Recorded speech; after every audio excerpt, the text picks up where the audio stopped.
Hindi mo gani. Kamusta naman yung buhay teacher? Okay lang.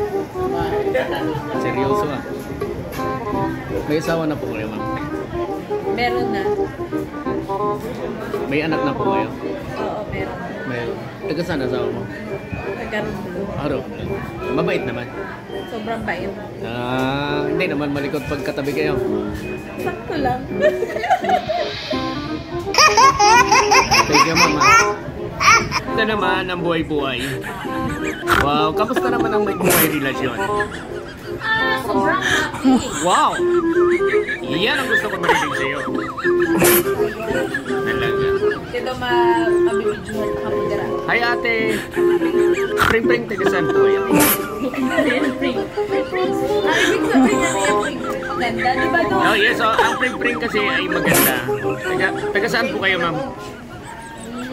Agnaga? Agnay. Agnay. Oh, yeah, pring-pring. Wow! Pagkawin niya ng buhok, parang model ng shampoo. Kasi kami na dati sa probinsya, hindi kami nagsashampoo yung alam mo yung salaay. Yung salit. Yung kamo ko yun. Oh, tingnan mo karamihan doon, hindi makakapal ang buhok. Hindi yung kutuin lang. Kasi kinakain ng kuto.